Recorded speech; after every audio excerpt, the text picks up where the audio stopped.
A'udzubillahi minasyaitonirrajim. Bismillahirrahmanirrahim. Subhana man la ya'tadi ala ahli mamlakatih. Subhana man la ya'khudu ahlal ardi bi alwanil adab. Subhana raufur rahim. Allahumma ij'ali fi qalbi nuran wa basaran wa fahman wa ilman innaka ala kulli syai'in qadir. Kalian mungkin sudah dengar tentang as-salatul wujud wa tibariyatul mahyah ya. Bahwa yang ada itu yang orisinal, yang prinsip, yang sejati. Sementara keapaan atau mahyah itu dia tidak punya status ada yang mandiri. Kalau tanpa di backup oleh wujud, dia tidak ada. Dia ilusi. Dia adalah fata morgana. Tapi kita kadang-kadang lebih percaya kepada ini nih, kepada keapaan. Karena yang dilihat oleh kita adalah keapaan kan? Pohon. Apa itu pohon? Apa itu gunung? Apa itu manusia? Yang kita lihat faktanya banyak. Masa dianggap itu tiada? Masa dianggap itu nihil, ilusi? Ya itu ilusi kalau tanpa kita menembus di dalamnya ada. Nah, biasanya kalau memahami konsep-konsep filsafat itu unik ya. Kita harus memahami rivalnya, lawannya. Misalnya ada, lawannya tiada. Atau apa. Kalau bahasa Arabnya wujud, lawannya ma'dum atau adam atau mahyah. Bahasa apa? Lafzu makna kan. Mafhum misdaq. Itu ya. Jadi Anda biasakan ya. Anda dia katakan memahami satu konsep kalau memahami rivalnya ya, memahami lawannya.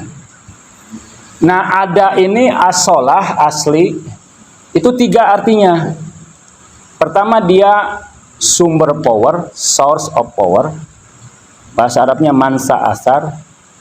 Yang kedua dia yang paling real atau objektif ya. Yang ketiga dia ada sumber aksi. Jadi as-salatul wujud itu punya makna tiga, sumber power, objektif, realistis, dan satu lagi aksi. Itu as-salatul wujud maknanya. Nah, itu tidak punya apa-apa kalau tidak di backup oleh wujud. Yang ada ini kan bertingkat-tingkat kan. Dari ada yang paling tinggi wajibul wujud, mutlakul wujud, wujud yang paling wajib, yang paling murni, yang paling basit. Itu paling tinggi itu di hierarki paling tinggi. Hingga wujud yang paling rendah. Disatukan oleh wujud kan, semuanya wujud. Dibedakan oleh wujud juga karena wujudnya bertingkat-tingkat. Wujud wajib, wujud mungkin, wujud apalagi? Wujud hayula, wujud insan yang semua terus sampai ke bawah. Jadi disatukan oleh wujud, dibedakan juga oleh wujud. Nah, mahyah itu keapaan itu dari wujud yang paling rendah. Wujud yang paling rendah, yang paling di bawah, karena dia paling rendah, paling wujud, dia kelihatan, dia tampak. Sehingga kalian bisa mengidentifikasikan ciri-cirinya. Bisa kelihatan kan? Pohon kelihatan tuh. Gunung, batu, hewan. Itu sebenarnya mahyah. Siapa yang menamai itu pohon? Siapa yang menamai itu batu? Itu manusia kan, konsensus. Makanya Al-Quran mengatakan in hiya, tiada lain ila asmaun, itu adalah nama-nama. Samaitumuha, yang kalian namai, antum, kalian, wa abaukum. Jadi kakek kita, nenek kita itu yang menamai itu, menamai pohon. Kalau Inggris tree ya, air. Kalau orang Barat water. Nah, kita merasa banyak, plural, jamak, itu yang real. Kita lupa dengan pondasinya, yaitu being atau wujud atau ada. Nah, yang wujud yang punya batasan, nah batasan disebut mahyah. Atau keapaan itu ternyata kita tidak bisa tahu. Karena dia selalu berubah. Berharokah jauh hariah. Ada yang lambat, ada yang cepat. Misalnya ini, mungkin kalian tidak melihat berubah kan? Tapi kalau kalian simpan kamera nih, kemudian pantau 24 jam selama seminggu, selama setahun, berubah nggak? Berubah tuh. Nah, karena berubah, kita sebetulnya tidak mengenal mahiyah. Karena setiap kali mengenal, dia berubah lagi. Ya. Nah, mahiyah itu keapaan, wujud yang paling rendah itu kan yang paling tampak. Sebetulnya yang paling tidak tampak.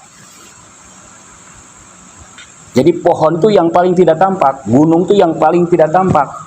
Kenapa? Karena dilihat oleh fakultas yang paling rendah, yaitu indera. Ini kan fakultas paling rendah kan? Fakultas paling tinggi apa? Akal. Apa yang dilihat oleh fakultas yang paling tinggi itu paling jelas. Ya. Jadi ukurannya bukan objeknya, tapi agennya, fa'ilnya. Karena dilihat oleh indera yang paling rendah, yaitu indera lahiriah yang 5 ini, panca indera, dia sebetulnya tidak tampak. Sementara yang dilihat, yang dipersepsi oleh indera yang paling mulia, paling agung, akal itu paling jelas. Yang dilihat oleh akal apa? Wujud, being. Yang dilihat oleh indera, keapaan ini ya? Keapaan seperti tidak tampak. Dan juga dibuktikan oleh fisika kuantum kan? Yang kalian lihat itu bukan benda-benda, itu gelombang, tarian. Ya, tarian bahasa Inggrisnya apa? Dancing ya, dancing of cosmic. Ya, kita tertipu sebetulnya. Merasa itu paling real, uang paling real, kursi paling real. Itu sebenarnya ilusi. Yang paling real di belakangnya, yang tidak kita lihat oleh mata, tapi dilihat oleh akal, dilihat oleh batin.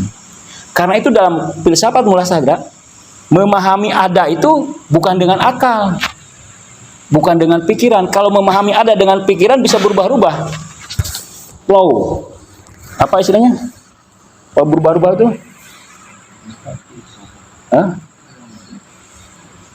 Flow ya kan, berubah-ubah. Karena itu kadang-kadang kita tidak paham kok ada itu, karena dengan akal. Tapi harus dengan mengalami ada. Mengalami ada, menyaksikan ada, menghayati ada, menghadiri ada. Nah, itu ya. Nah, seperti kita ini tetesan-tetesan air di samudra. Ingat, filsafat di mula sadra itu diartikan menyelam di samudra universal. Kita ini sedang menyelam di samudra universal. Kita ini tetesan-tetesan mahiyah, keapaan, sedang berada di lautan keberadaan. Kalau kita masih melihat kita batasannya, egonya, kita merasa terpisah dari ada kan? Padahal tetesan air dengan air menyatu tidak? Menyatu. Tetesan air adalah air. Cuma kita membatasi dirinya, ego kita, sehingga kita itu terpisah dari ada, samudra ada. Nah, ini sebenarnya relevan ya dengan ilmu-ilmu modern. Kita bisa kaitkan ya. Jadi kalau kita lihat kekeringan, nestapa ya, manusia masyarakat sekarang ini, karena dia keapaan, ke mahiyah, bukan menyatu dengan keberadaan. Ya. Saya kutip dengan Al-Quran. Walaqad khalaqnal insana wa na'lamu ma tuwaswisu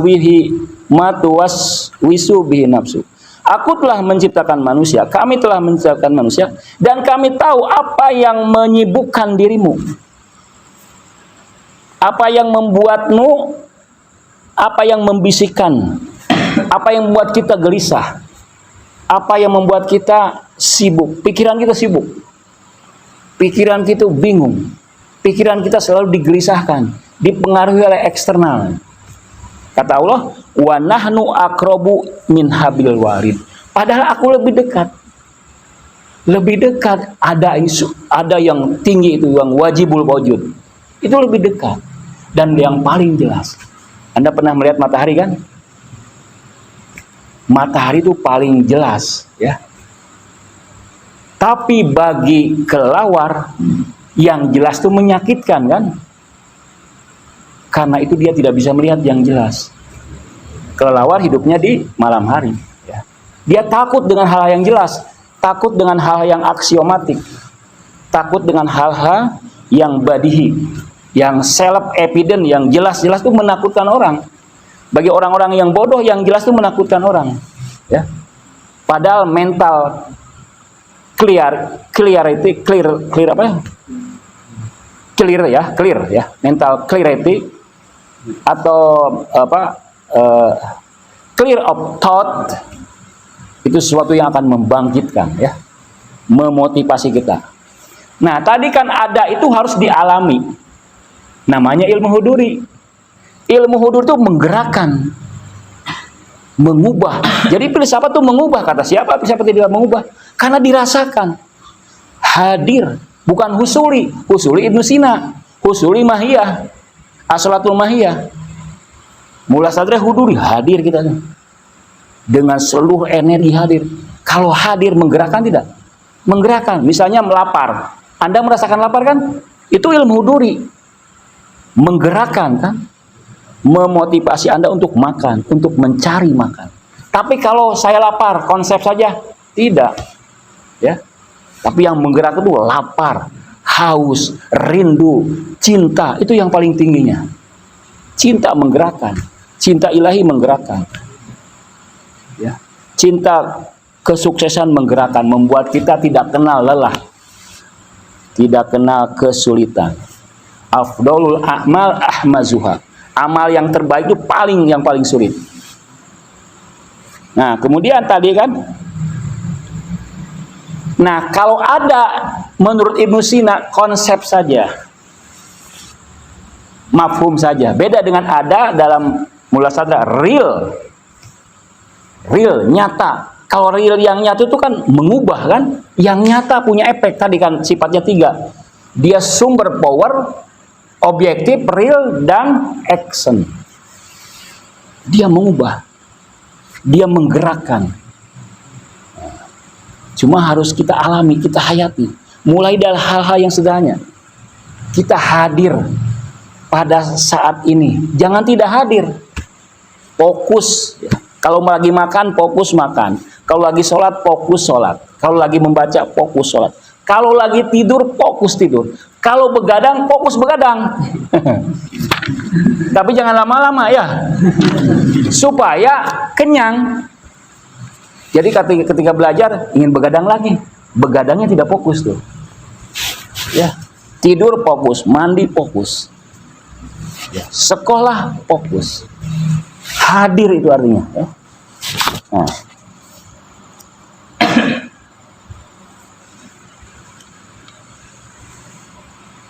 Jadi bagaimana relevansinya dengan kehidupan modern? Kata saya tadi kan, nestapa dunia modern ini karena dia terikat, melekat dengan keapaan, melekat dengan dunia yang keapaan.